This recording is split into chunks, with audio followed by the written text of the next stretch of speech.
Hi ಎಲ್ಲರಿಗೂ ನಮಸ್ಕಾರ. Share market in Kannada ಚಾನಲ್ಗೆ ನಿಮಗೆ ಸ್ವಾಗತ. ಫೆಬ್ರವರಿ 28ರ ಮಾರ್ಕೆಟ್ ಅಪ್ಡೇಟ್ನ ನೋಡೋದಾದರೆ ಬೆಳಗಿನ ಸೆಷನಲ್ಲಿ ನಮಗೆ ಮಾರ್ಕೆಟ್ನಲ್ಲಿ ಸ್ವಲ್ಪ ಡೌನ್ ಸೈಡ್ ಕಾಣಿಸಿತ್ತು. ಬಟ್ ಎಂಡಿಂಗನ್ನು ನಾವು ಗಮನಿಸಿದಾಗ ಮಾರ್ಕೆಟ್ನಲ್ಲಿ ಪಾಸಿಟಿವ್ ಕ್ಲೋಸಿಂಗ್ ನೋಡೋದಕ್ಕೆ ಸಿಕ್ಕಿದೆ. ಸೆನ್ಸೆಕ್ಸ್ನಲ್ಲಿ 388 ಪಾಯಿಂಟ್ಗಳ ಅಪ್ಸೈಡ್ ಕಾಣಿಸ್ತಿದೆ. ಸೆನ್ಸೆಕ್ಸ್ 56,247ರಲ್ಲಿ ಕ್ಲೋಸಿಂಗನ್ನು ಕೊಟ್ಟಿದೆ. ಹಾಗೆ ನಿಫ್ಟಿ ಕೂಡ ಅಷ್ಟೇ 135 ಪಾಯಿಂಟ್ಗಳ ಅಪ್ಸೈಡಲ್ಲಿ ಕ್ಲೋಸಿಂಗನ್ನು ಕೊಟ್ಟಿದೆ. ನಿಫ್ಟಿ ಈಗ ಆಲ್ಮೋಸ್ಟ್ 16,800 ಲೆವೆಲಲ್ಲಿ ಟ್ರೇಡ್ ಆಗ್ತಿದೆ. ಬಟ್ ಬ್ಯಾಂಕ್ ನಿಫ್ಟಿಯಲ್ಲಿ ವೀಕ್ನೆಸ್ ಇತ್ತು. 225 ಪಾಯಿಂಟ್ಗಳ ಡೌನ್ ಸೈಡಲ್ಲಿ ಬ್ಯಾಂಕ್ ನಿಫ್ಟಿ ಕ್ಲೋಸಿಂಗ್ ಅನ್ನು ಕೊಟ್ಟಿದೆ. ಮಾರ್ನಿಂಗ್ ಸೆಷನ್ ಗಮನಿಸಬಹುದು. ಗ್ಯಾಪ್ ಡೌನ್ ಓಪನಿಂಗ್ ಆಗಿತ್ತು. 16,370ರ ಒಂದು ಲೋ ಅನ್ನು ಟಚ್ ಮಾಡಿ ಅಲ್ಲಿಂದ ನಮಗೆ ಮಾರ್ಕೆಟಲ್ಲಿ ಬೌನ್ಸ್ ಬ್ಯಾಕ್ ಬಂದಿದೆ. ಇದು ಮೇಜರ್ಲಿ ಈ ರೀತಿ ಏನಕ್ಕೆ ಆಗುತ್ತೆ ಅಂದರೆ, ತುಂಬ ಜನ ಇಲ್ಲಿ ಆಪ್ಷನ್ಸ್ ಅಲ್ಲಿ ಟ್ರೇಡ್ ಮಾಡೋರು ಲೋವರ್ ಲೆವೆಲ್ಸ್ ಅಲ್ಲಿ ಅಂದರೆ ಕಾಲ್ ಆಪ್ಷನ್ಸ್ ಅನ್ನ ಬೈ ಮಾಡ್ಕೊಂಡಿರೋರು ಒಂದು ಸ್ಟಾಪ್ ಲಾಸ್ ಅನ್ನ ಇಟ್ಟಿರ್ತಾರೆ. ಆಪರೇಟರ್ಸ್ ಇಲ್ಲಿ ಆ ಸ್ಟಾಪ್ ಲಾಸ್ ಅನ್ನ ಟ್ರಿಗರ್ ಮಾಡುವಂತ ಎಲ್ಲ ಪ್ರಯತ್ನನ ಮಾಡ್ತಾರೆ. ಈ ರೀತಿ ನಾವು ಲಾಸ್ಗಳನ್ನು ಕೂಡ ತಗೋಬೇಕಾಗುತ್ತೆ. ಅದಕ್ಕೋಸ್ಕರನೇ ಪೊಸಿಷನ್ ಅನ್ನ ಹೆಡ್ಜ್ ಮಾಡ್ಕೊಳ್ಳೋದು ತುಂಬಾನೇ ಇಂಪಾರ್ಟೆಂಟ್ ಆಗುತ್ತೆ. ಹಾಗೆ ಇನ್ನೊಂದು ರೀಸನ್ ಏನು ಅಂದರೆ, ಬೆಳಗಿನ ಒಂದು ವೀಕ್ನೆಸ್ ಅನ್ನ ಗಮನಿಸಿ ತುಂಬ ಜನ ಪುಟ್ ಆಪ್ಷನ್ಸ್ಗಳನ್ನು ಕೂಡ ಬೈ ಮಾಡ್ಕೋತಾರೆ. ಅಲ್ಲೂ ಕೂಡ ಒಂದು ಗೇಮ್ ಅನ್ನ ಆಡುವಂಥ ಸಿಚುವೇಶನ್ಗಳು ಇರುತ್ತೆ. ಈ ರೀತಿಯ ರಿಸ್ಕ್ಗಳು ನಮಗೆ ಆಪ್ಷನ್ಸ್ ಅಲ್ಲಿ ಯಾವಾಗಲೂ ನೋಡೋದಕ್ಕೆ ಸಿಗುತ್ತೆ. ಹಾಗೆ ಇಂಟ್ರಾಡೇ ಮಾಡೋರ್ಗೂ ಕೂಡ ಅಷ್ಟೇ ಇದರ ಒಂದು ಎಫೆಕ್ಟ್ ಆಗುತ್ತೆ ಈ ರೀತಿಯ ವಾಲಟಾಲಿಟಿ ನಮಗೆ ಮಾರ್ಕೆಟಲ್ಲಿ ನೋಡೋದಕ್ಕೆ ಸಿಕ್ಕಿದಾಗ. ಹಾಗೆ ಸೆನ್ಸೆಕ್ಸ್ನ 30 ಶೇರ್ಗಳನ್ನು ಗಮನಿಸಿದಾಗ ಟಾಪ್ ಲೂಸರ್ ಇವತ್ತು ನಮಗೆ ಡಾಕ್ಟರ್ ರೆಡ್ಡಿಸ್ ನೋಡೋದಕ್ಕೆ ಸಿಗ್ತಿದೆ. ಇವರ ಮೇಜರ್ ಆಪರೇಷನ್ಸ್ ಏನಿದೆ ಅದು ಯುರೋಪ್ನಲ್ಲಿ ನಡೆಯುತ್ತೆ. ಈಗ ಒಂದು ಯುರೋಪ್ನಲ್ಲಿ ನಡೀತಿರುವಂಥ ಕ್ರೈಸಿಸ್ನಿಂದ ಇವರ ಬಿಸ್ನೆಸ್ ಮೇಲೆ ಎಫೆಕ್ಟ್ ಆಗುವಂಥ ಸಾಧ್ಯತೆಗಳು ಇದೆ. ಅದಕ್ಕೆ ನಮಗೆ ಡಾಕ್ಟರ್ ರೆಡ್ಡಿಸಲ್ಲಿ ಒಂದು ಡೌನ್ ಸೈಡ್ ಕಾಣಿಸ್ತಿದೆ. ಬ್ಯಾಂಕಿಂಗ್ ಸೆಕ್ಟರ್ನ ಸ್ಟಾಕ್ಗಳಲ್ಲೂ ಕೂಡ ಇವತ್ತು ಸ್ವಲ್ಪ ಪ್ಯಾನಿಕ್ ಕಾಣಿಸ್ತಿದೆ. ಹಾಗೆ ಆಟೋ ಸೆಕ್ಟರ್ನ ಸ್ಟಾಕ್ಗಳಲ್ಲೂ ಕೂಡ ಸ್ವಲ್ಪ ಡೌನ್ ಸೈಡ್ ಇದೆ. ಆಟೋ ಸೆಕ್ಟರ್ನ ಫೆಬ್ರವರಿಯ ಸೇಲ್ಸ್ ಡೇಟಾ ಏನಿದೆ ಅದು ನಮಗೆ ನಾಳೆ ನೋಡೋದಕ್ಕೆ ಸಿಗುತ್ತೆ. ಇಲ್ಲಿ ಸೇಲ್ಸ್ ಯಾವ ರೀತಿ ಆಗುತ್ತೆ ಅದರ ಬೇಸಿಸ್ ಮೇಲೆ ನಮಗೆ ಆಟೋ ಸೆಕ್ಟರ್ನ ಸ್ಟಾಕ್ಗಳಲ್ಲಿ ಮೊಮೆಂಟಮ್ ಕಾಣಿಸುತ್ತೆ. ಟಾಪ್ ಗೇನರ್ಸ್ ಗಮನಿಸಿದಾಗ ಮೆಟಲ್ ಸೆಕ್ಟರ್ನ ಸ್ಟಾಕ್ಗಳು ಕಾಣಿಸ್ತಿದೆ. ಟಾಟಾ ಸ್ಟೀಲ್ನಲ್ಲಿ 6.61% ಅಪ್ಸೈಡ್ ಕಾಣಿಸ್ತಿದೆ. ಹಾಗೆ IT ಸೆಕ್ಟರ್ ಕೂಡ ಅಷ್ಟೇ ಇವತ್ತು ಸ್ವಲ್ಪ ಪಾಸಿಟಿವ್ ಆಗಿ ಕಾಣಿಸ್ತಿದೆ. ರಷ್ಯಾದ ಕರೆನ್ಸಿ ನಮಗೆ 30% ಕ್ರ್ಯಾಶ್ ಆಗ್ತಿರೋದು ಕಾಣಿಸ್ತಿದೆ. ಇಂಡಿಯನ್ ರುಪಿ ಏನಿದೆ ಅದಕ್ಕಿಂತ ಈಗ ನಮಗೆ ರಷ್ಯನ್ ರೂಬೆಲ್ ಏನಿದೆ ಅದು ಫಾಲ್ ಆಗ್ತಿರೋದು ಕಾಣಿಸ್ತಾ ಇದೆ. ರಷ್ಯಾಗೆ ತುಂಬಾನೇ ಸ್ಯಾಂಕ್ಷನ್ಸ್ಗಳು ಬರ್ತಿದೆ ಬೇರೆ ಬೇರೆ ಕಂಟ್ರಿ ಕಡೆಯಿಂದ. ಆ ಕಾರಣದಿಂದ ರಷ್ಯನ್ ಕರೆನ್ಸಿಯಲ್ಲಿ ಈ ಒಂದು ಡ್ರಾಪ್ ಕಾಣಿಸ್ತಿದೆ. ಅಕಸ್ಮಾತ್ ಇಂಡಿಯಾ ಪಾಕಿಸ್ತಾನ್ ವಾರ್ ಏನಾದರೂ ಆದರೆ ಇಂಡಿಯಾ ಪಾಕಿಸ್ತಾನ್ ಕರೆನ್ಸೀಸ್ ಕೂಡ ಇದೇ ರೀತಿ ಆಗುವಂಥ ಸಾಧ್ಯತೆ ಇದೆ. ನಾವು USDಗೆ ಕಂಪೇರ್ ಮಾಡಿದಾಗ ಈಗ $1 ನಾವು ಗಮನಿಸಿದ್ರೆ ₹75 ಆಗುತ್ತೆ. ಅದೇ ರೀತಿ ನಾವೇನಾದರೂ ರಷ್ಯನ್ ರೂಬೆಲನ್ನು ಕಂಪೇರ್ ಮಾಡಿದಾಗ $1 ಅಂದಾಗ 119ರಿಂದ 120 ರೂಬೆಲ್ ಆಗ್ತಿದೆ.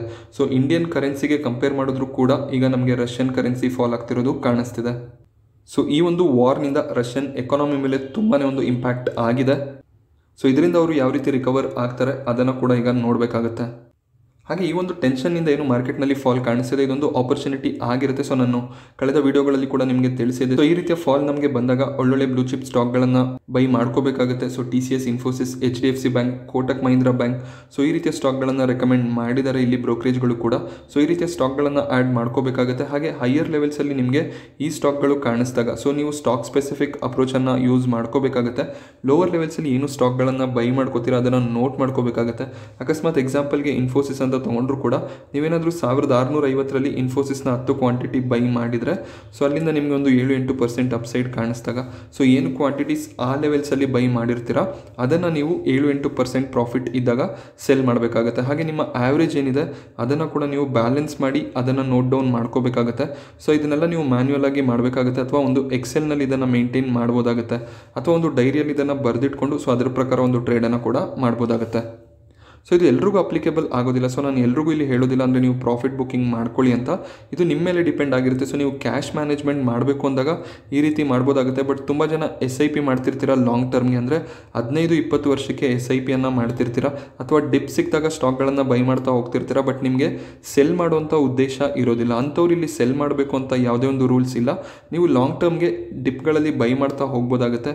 ನಿಮ್ಮ ಒಂದು ವಿಷನ್ ಏನಿದೆ 10-15 ವರ್ಷ ಅಥವಾ ನಿಮಗೆ ಇನ್ನೂ ಲಾಂಗ್ ಟರ್ಮ್ ಇದೆ ಅಂದಾಗ ಆ ಲೆವೆಲ್ಸಲ್ಲಿ ನೀವು ಶೇರ್ಗಳನ್ನು ಸೆಲ್ ಮಾಡ್ಬೋದಾಗುತ್ತೆ. ಏನಕ್ಕೆಂದರೆ ನೀವು ಶಾರ್ಟ್ ಟರ್ಮಲ್ಲಿ ಈ ರೀತಿ ಒಂದು ಟ್ರೇಡಿಂಗನ್ನು ಮಾಡಿದಾಗ ಅಲ್ಲಿ short term capital gain taxes ಕೂಡ ಅಪ್ಲೈ ಆಗುವಂಥ ಸಾಧ್ಯತೆ ಇರುತ್ತೆ. ಅದನ್ನು ಕೂಡ ಗಮನದಲ್ಲಿ ಇಡಬೇಕಾಗುತ್ತೆ. ನೀವು ಲಾಂಗ್ ಟರ್ಮ್ ಪರ್ಸ್ಪೆಕ್ಟಿವ್ ಇದ್ದರೆ ಡಿಪ್ಪಲ್ಲಿ ಬೈ ಮಾಡಿ ಅದನ್ನು ಆವ್ರೇಜ್ ಮಾಡ್ತಾ ಹೋಗ್ಬೋದು. ಆಮೇಲೆ ನಿಮ್ಮ ಒಂದು ಟೈಮ್ ಲೈನ್ಸ್ ಏನಿದೆ ನೀವೇನು 15-20 ವರ್ಷಕ್ಕೆ ಇನ್ವೆಸ್ಟ್ ಮಾಡ್ತಿರ್ತೀರಾ ಅಲ್ಲಿವರೆಗೂ ಖಂಡಿತವಾಗ್ಲೂ ಹೋಲ್ಡ್ ಮಾಡ್ಬೋದಾಗುತ್ತೆ. ಇಲ್ಲಿ ಫ್ಯೂಚರ್ ರಿಟೇಲ್ನ ಸ್ಟೋರ್ಸ್ ಏನಿದೆ ಬಿಗ್ ಬಜಾರ್ ಆಗಿರ್ಬೋದು, ಬ್ರ್ಯಾಂಡ್ ಫ್ಯಾಕ್ಟರಿ ಆಗಿರ್ಬೋದು, ಫ್ಯೂಚರ್ ಲೈಫ್ ಸ್ಟೈಲ್ ಎಲ್ಲದನ್ನು ಇಲ್ಲಿ ರಿಲಯನ್ಸ್ ಅಕ್ವೈರ್ ಮಾಡ್ಕೋತಾ ಹೋಗ್ತಿದ್ದಾರೆ. ಫ್ಯೂಚರ್ ರಿಟೇಲ್ನ ಸ್ಟೋರ್ಸ್ ಏನಿದೆ ಈಗ ನಮಗೆ ರಿಲಯನ್ಸ್ ರಿಟೇಲ್ ಆಗಿ ಕನ್ವರ್ಟ್ ಆಗೋದು ಕಾಣಿಸುತ್ತೆ. ಎಸ್ಪೆಷಲಿ ಬಿಗ್ ಬಜಾರ್ ಹಾಗೆಯೇ ಜಿಯೋ ಮಾರ್ಟ್ ಆಗಿ ಕೂಡ ಅವರು ಕನ್ವರ್ಟ್ ಮಾಡ್ಬೋದಾಗುತ್ತೆ. ರಿಲಯನ್ಸ್ ಇಲ್ಲಿ ಸ್ಲೋ ಆಗಿ ಫ್ಯೂಚರ್ ರಿಟೇಲ್ನ ಅಥವಾ ಫ್ಯೂಚರ್ ಗ್ರೂಪ್ನ ಕಂಪನಿಗಳನ್ನು ಅಕ್ವೈರ್ ಮಾಡ್ತಾ ಹೋಗ್ತಿದ್ದಾರೆ. ಈ ಒಂದು ಟಸಲ್ ಏನಿದೆ ಅಥವಾ ಇವರ ಒಂದು ಫೈಟ್ ಏನಿದೆ ಅಮೆಝಾನ್ನ ನಡುವೆ, ಸೊ ಅದಕ್ಕೆ ಇನ್ನೂ ಯಾವುದೋ ಒಂದು ಕ್ಲಾರಿಟಿ ಕೋರ್ಟ್ನ ಕಡೆಯಿಂದ ಸಿಕ್ಕಿಲ್ಲ. ಬಟ್ ರಿಲಯನ್ಸ್ ಇಲ್ಲಿ ಮಾರ್ಚ್ 31ರ ಡೆಡ್ಲೈನ್ ಅನ್ನು ಇಟ್ಟಿದ್ರು. ಸೊ ಆ ಕಾರಣದಿಂದ ಅವರು ಅಕ್ವಿಸಿಷನ್ಗಳನ್ನು ಮಾಡ್ತಿದ್ದಾರೆ. ಇದಕ್ಕೆ ಅಮೆಝಾನ್ ಮತ್ತೆ ಒಂದು ತಡೆಯನ್ನು ಒಡ್ಡುವಂಥ ಎಲ್ಲ ಸಾಧ್ಯತೆಗಳು ಇದೆ. ಸೊ ಅವ್ರು ಮತ್ತೆ ಸುಪ್ರೀಂ ಕೋರ್ಟ್ಗೆ ಹೋಗಿ ರಿಲಯನ್ಸ್ನ ಮೇಲೆ ಒಂದು ಕೇಸನ್ನು ಈಗ ಹಾಕ್ಬೋದು. ಬಟ್ ರಿಲಯನ್ಸ್ ಈಗ ಅಫಿಷಿಯಲಿ ಇನ್ವಾಲ್ವ್ ಆಗ್ತಾರೆ. ಏನಕ್ಕೆ ಅಂದರೆ ಅವರು ಅಕ್ವಿಸಿಷನ್ಗಳನ್ನು ಮಾಡ್ತಿದ್ದಾರೆ. ಹಾಗೆ ಫ್ಯೂಚರ್ ಗ್ರೂಪ್ಗೆ 3,000 to 4,000 ಕೋಟಿ ಸಹಾಯನ ಆಲ್ರೆಡಿ ಮಾಡಿದ್ದಾರೆ. ಮತ್ತು ಫ್ಯೂಚರ್ ಗ್ರೂಪ್ನ 30,000 ಎಂಪ್ಲಾಯೀಸ್ ಏನಿದ್ದಾರೆ ಅವ್ರ ಇನ್ಮೇಲೆ ರಿಲಯನ್ಸ್ ಎಂಪ್ಲಾಯೀಸ್ ಆಗಿ ಕನ್ವರ್ಟ್ ಆಗ್ತಾರೆ. ರಿಲಯನ್ಸ್ ಅವರ ಸ್ಯಾಲ್ರಿಗಳನ್ನು ನೋಡ್ಕೋತಾರೆ. ಸೊ ಇಲ್ಲಿ 30,000 ಜನರ ಎಂಪ್ಲಾಯ್ಮೆಂಟ್ನ ಬಗ್ಗೆ ಕೂಡ ರಿಲಯನ್ಸ್ ಯೋಚನೆ ಮಾಡ್ತಿದ್ದಾರೆ. ಇದು ಎರಡು ಕಂಪನಿಗಳಿಗೂ ಪಾಸಿಟಿವ್ ಆಗಿರುತ್ತೆ. ತುಂಬಾ ಜಾಸ್ತಿ ನಾವು ಗಮನಿಸಿದಾಗ ರಿಲಯನ್ಸ್ಗೆ ಇದು ಪಾಸಿಟಿವ್ ನ್ಯೂಸ್ ಆಗಿರುತ್ತೆ. ಇದು ಒನ್ ಟೈಮ್ ಇನ್ವೆಸ್ಟ್ಮೆಂಟ್ ಆಗಿರುತ್ತೆ. ಏನು ಇವರು 25,000 ಕೋಟಿ ಅಕ್ವಿಸಿಷನನ್ನು ಕೊಡ್ತಿದ್ದಾರೆ ಫ್ಯೂಚರ್ ಗ್ರೂಪ್ಗೆ, ಅದು ಒನ್ ಟೈಮ್ ಇನ್ವೆಸ್ಟ್ಮೆಂಟ್ ಆಗಿರುತ್ತೆ. ಸೊ ಈ ಎಲ್ಲ ಸ್ಟೋರ್ಗಳಿಂದ ಏನು ರೆವೆನ್ಯೂ ಜನರೇಟ್ ಆಗುತ್ತೆ. ಬಿಗ್ ಬಜಾರ್ ತುಂಬಾ ಒಂದು ದೊಡ್ಡ ಬ್ರ್ಯಾಂಡ್, ಹಾಗೆಯೇ ಬ್ರ್ಯಾಂಡ್ ಫ್ಯಾಕ್ಟ್ರಿ ಕೂಡ ಅಷ್ಟೇ, ತುಂಬಾ ಔಟ್ಲೆಟ್ಸ್ ಇರುವಂಥ ಒಂದು ಗ್ರೂಪ್ ಆಗಿರುತ್ತೆ ಫ್ಯೂಚರ್ ಗ್ರೂಪ್. ಮುಂದಿನ ದಿನಗಳಲ್ಲಿ ರಿಲಯನ್ಸ್ಗೆ ಇದು ಒಂದು ಒಳ್ಳೆ ರೆವೆನ್ಯೂ ಸ್ಟ್ರೀಮ್ ಆಗುತ್ತೆ. ರಿಟೇಲ್ ಸೆಗ್ಮೆಂಟಲ್ಲಿ ತುಂಬಾ ಹೆಲ್ಪ್ ಆಗುತ್ತೆ ಇದು ರಿಲಯನ್ಸ್ಗೆ. ನೋಡಬೇಕು ಕೋರ್ಟ್ ಮತ್ತು ಹಾಗೆಯೇ CCI NCLAT ಸೊ ಇವರು ಯಾವ ರೀತಿಯ ಒಂದು ಸ್ಟೆಪ್ಸನ್ನು ಇಲ್ಲಿ ತಗೋತಾರೆ ಅಂತ. ಸೊ ಇದೇನಾದರೂ ರಿಲಯನ್ಸ್ ಪರವಾಗಿ ಆದರೆ ರಿಲಯನ್ಸ್ಗೆ ತುಂಬಾ ಒಂದು ಒಳ್ಳೆ ನ್ಯೂಸ್ ಆಗಿರುತ್ತೆ ಇದು. ಸೊ ಫ್ಯೂಚರ್ ಗ್ರೂಪ್ನ ಸ್ಟಾಕ್ಗಳಲ್ಲೂ ಕೂಡ ಒಳ್ಳೆಯ ಒಂದು ಮೊಮೆಂಟಮ್ ಇತ್ತು. ಬಟ್ ಇಲ್ಲಿ ನಮಗೆ ಮೊಮೆಂಟಮ್ ಕಾಣಿಸಿದಾಗ ಪ್ರಾಫಿಟ್ ಬುಕ್ಕಿಂಗ್ ಕೂಡ ಬರುವಂಥ ಸಾಧ್ಯತೆ ಇರುತ್ತೆ. ಲೋವರ್ ಲೆವೆಲ್ಸಲ್ಲಿ ತುಂಬ ಜನ ಬೈ ಮಾಡ್ಕೊಂಡು ಹೋಲ್ಡ್ ಮಾಡ್ತಿರ್ತಾರೆ. ಸೊ ಇಲ್ಲಿ 5-6% ಒಂದು ಅಪ್ಸೈಡ್ ಕಾಣಿಸಿದ ತಕ್ಷಣ ಅವರು ಎಕ್ಸಿಟ್ ಆಗೋದಕ್ಕೆ ಸ್ಟಾರ್ಟ್ ಆಗ್ತಾರೆ. ಬಟ್ ರಿಲಯನ್ಸ್ನಲ್ಲಿ ತುಂಬಾ ಒಂದು ಪಾಸಿಟಿವ್ ಆಗಿರುತ್ತೆ. ಸೊ ರಿಲಯನ್ಸ್ ಕೇವಲ ರಿಟೇಲ್ ಸೆಗ್ಮೆಂಟ್ ಅಲ್ಲ, ಬೇರೆ ಬೇರೆ ಟೆಲಿಕಾಮ್ ಸೆಗ್ಮೆಂಟ್ ಆಗಿರ್ಬೋದು, ಪೆಟ್ರೋಕೆಮಿಕಲ್ ಹಾಗೆ ಗ್ರೀನ್ ಎನರ್ಜಿ. ಸೊ ಇದನ್ನು ನಾನು ಎಲ್ಲ ವಿಡಿಯೋಗಳಲ್ಲೂ ಕೂಡ ಹೇಳ್ತಿರ್ತೀನಿ. ಸೊ ಒಳ್ಳೆ ಒಂದು ಫ್ಯೂಚರ್ ಪ್ರಾಸ್ಪೆಕ್ಟ್ ಇರುವಂಥ ಕಂಪನಿ. ಹಾಗೆ ಬ್ರೋಕರೇಜ್ಗಳು ಕೂಡ ಅಷ್ಟೇ ಇಲ್ಲಿ ಪಾಸಿಟಿವ್ ಆಗಿ ಇದ್ದಾರೆ. 20-30% ಅಪ್ಸೈಡ್ ನಮಗೆ ರಿಲಯನ್ಸ್ನ ಸ್ಟಾಕ್ನಲ್ಲಿ ನೋಡೋದಕ್ಕೆ ಸಿಗ್ಬೋದು ಅಂತ ಅವರು ಹೇಳ್ತಿದ್ದಾರೆ. ಹಾಗೆ ಇವತ್ತು ನಿಫ್ಟಿ ಮೆಟಲ್ ಇಂಡೆಕ್ಸಲ್ಲಿ ಒಳ್ಳೆ ಒಂದು ಪಾಸಿಟಿವ್ ಸೈಡ್ ನಮಗೆ ನೋಡೋದಕ್ಕೆ ಸಿಗ್ತಿದೆ. ಇಂಡಾಲ್ಕೋ ಸ್ಟಾಕ್ ಕೂಡ ಅಷ್ಟೇ 52 ವೀಕ್ ಹೈಯಲ್ಲಿ ಈಗ ಟ್ರೇಡ್ ಮಾಡ್ತಾ ಇದೆ. ಇದಕ್ಕೆ ಮೇಜರ್ ರೀಸನ್ ಏನು ಅಂದರೆ ರಷ್ಯಾದಲ್ಲಿ ಏನು ಈಗ ನಮಗೆ ಒಂದು ಪ್ಯಾನಿಕ್ ನೋಡೋದಕ್ಕೆ ಸಿಗ್ತಿದೆ. ರಷ್ಯಾ ಟೋಟಲ್ ಆಗಿ 6% ವರ್ಲ್ಡ್ನ ಅಲ್ಯೂಮಿನಿಯಂ ಅನ್ನು ಪ್ರೊಡ್ಯೂಸ್ ಮಾಡ್ತಿದ್ರು. ಸೊ ಇವರಿಗೆ US ಮತ್ತು ಯುರೋಪ್ ಕಂಟ್ರಿಗಳಿಂದ ಸ್ಯಾಂಕ್ಷನ್ ಬಂದಿರೋ ಕಾರಣ ಈಗ ರಷ್ಯಾದಿಂದ ಅಲ್ಯೂಮಿನಿಯಂ ಎಕ್ಸ್ಪೋರ್ಟ್ ಆಗೋದಿಲ್ಲ. ಸೊ ಇದರ ಒಂದು ಅಡ್ವಾಂಟೇಜ್ ಏನಿದೆ ಬೇರೆ ಕಂಟ್ರಿಗಳಿಗೆ ಸಿಗುತ್ತೆ. ಸೊ ಇಂಡಿಯಾ ಕೂಡ ಅಷ್ಟೇ ದೊಡ್ಡ ಒಂದು ಅಲ್ಯೂಮಿನಿಯಂ ಎಕ್ಸ್ಪೋರ್ಟರ್ ಆಗಿರ್ತಾರೆ.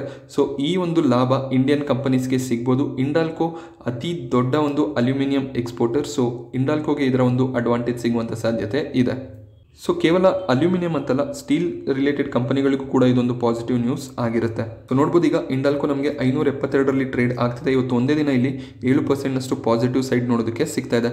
ಟಾಟಾ ಸ್ಟೀಲ್ ಕೂಡ ಅಷ್ಟೇ 6% ಅಪ್ಸೈಡಲ್ಲಿ ಇವತ್ತು ಕ್ಲೋಸಿಂಗ್ ಅನ್ನು ಕೊಟ್ಟಿದೆ. ಹಾಗೆ ಇಲ್ಲಿ LIC IPOನಲ್ಲಿ ಅಪ್ಲೈ ಮಾಡಬೇಕು ಅಂತ ಇರೋರು ಇವತ್ತು ಕೊನೆ ದಿನ ಆಗಿರುತ್ತೆ ನಿಮಗೆ ಪ್ಯಾನ್ ಕಾರ್ಡನ್ನು ಲಿಂಕ್ ಮಾಡೋದಕ್ಕೆ.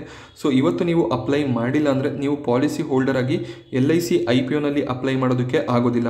ಅಕಸ್ಮಾತ್ ಇಲ್ಲಿ LIC IPO ಡಿಲೇ ಆದರೆ ಈ ಒಂದು ಡೇಟನ್ನು ಎಕ್ಸ್ಟೆಂಡ್ ಮಾಡ್ಬೋದು. ಬಟ್ ಸ್ಟಿಲ್ ಇಲ್ಲಿ ನೀವು ಇವತ್ತು ಕೊನೆ ದಿನ ಅಂತ ಅಂದ್ಕೊಂಡು ನಿಮ್ಮ ಒಂದು ಪ್ಯಾನ್ ಕಾರ್ಡನ್ನು ಅಪ್ಡೇಟ್ ಮಾಡಬೇಕಾಗುತ್ತೆ. ಸೊ ಇದರ ಒಂದು ಸ್ಟೆಪ್ಸನ್ನು ನಾನು ಆಲ್ರೆಡಿ ವಿಡಿಯೋದಲ್ಲಿ ತಿಳಿಸಿದ್ದೀನಿ. ಅದನ್ನು ಐ ಬಟನಲ್ಲೂ ಕೂಡ ಕೊಟ್ಟಿರ್ತೀನಿ, ಅಲ್ಲಿಂದ ಕೂಡ ನೀವು ನೋಡ್ಬೋದು. ನಿಮಗೆ ನಿಮ್ಮ ಮೊಬೈಲ್ ನಂಬರ್ ಏನು ರಿಜಿಸ್ಟರ್ ಆಗಿರುತ್ತೆ ಪಾಲಿಸಿ ಜೊತೆ, ಹಾಗೆಯೇ ಒಂದು ಇಮೇಲ್ ಅಡ್ರೆಸ್ ಬೇಕಾಗುತ್ತೆ. ಹಾಗೆ ನಿಮ್ಮ ಪ್ಯಾನ್ ಕಾರ್ಡ್ ಇದ್ದರೆ ಇಲ್ಲಿ ನೀವು ನಿಮ್ಮ ಪಾಲಿಸಿಗೆ ಪ್ಯಾನ್ ಕಾರ್ಡನ್ನು ಅಪ್ಡೇಟ್ ಮಾಡ್ಬೋದಾಗುತ್ತೆ. ನಿಮಗೆ ಒಂದು OTP ಬರುತ್ತೆ. ಸೊ ಜಸ್ಟ್ ಆ ಒಂದು OTPಯನ್ನು ಅಲ್ಲಿ ಅಪ್ಡೇಟ್ ಮಾಡಿದಾಗ ಸೊ ನಿಮ್ಮ ಪ್ಯಾನ್ ಕಾರ್ಡ್ ರಿಜಿಸ್ಟರ್ ಆಗುತ್ತೆ. ಸೊ ಆಲ್ರೆಡಿ ಇಲ್ಲಿ ಪ್ಯಾನ್ ಕಾರ್ಡನ್ನು ರಿಜಿಸ್ಟರ್ ಮಾಡಿರೋರು ಸೊ ಈ ಸೈಟ್ ಡೀಟೇಲ್ಸ್ ಏನಿದೆ ಅದನ್ನು ನಾನು ಡಿಸ್ಕ್ರಿಪ್ಷನಲ್ಲಿ ಕೊಟ್ಟಿರ್ತೀನಿ. ಅಲ್ಲಿ ಹೋಗಿ ನಿಮ್ಮ ಪ್ಯಾನ್ ಅವೈಲೇಬಲ್ ಇದೆಯಾ ಅಥವಾ ನಿಮ್ಮ ಪ್ಯಾನ್ ಪಾಲಿಸಿಗೆ ಲಿಂಕ್ ಆಗಿದೆಯಾ ಅದನ್ನು ಗಮನಿಸ್ಕೋಬೇಕಾಗುತ್ತೆ. ಸೊ ಇವತ್ತು ಕೊನೆ ದಿನ ಆಗಿರೋದ್ರಿಂದ ಈ ಸ್ಟೆಪ್ಸನ್ನು ಇವತ್ತೇ ಮಾಡೋದು ಒಳ್ಳೆಯದು. ಸೊ ಇವತ್ತಿನ ವಿಡಿಯೋ ನಿಮಗೆ ಇಷ್ಟ ಆಗಿದೆ ಅಂತ ಅನ್ಕೋತೀನಿ. ಇಷ್ಟ ಆದರೆ ವಿಡಿಯೋನ ಲೈಕ್ ಮಾಡಿ. ಹಾಗೆ ಇದೇ ರೀತಿಯ ಮಾರ್ಕೆಟ್ ಅಪ್ಡೇಟ್ಸ್ಗಳಿಗೋಸ್ಕರ ಚಾನಲ್ನ ಸಬ್ಸ್ಕ್ರೈಬ್ ಮಾಡ್ಕೊಳ್ಳಿ. Thank you friends.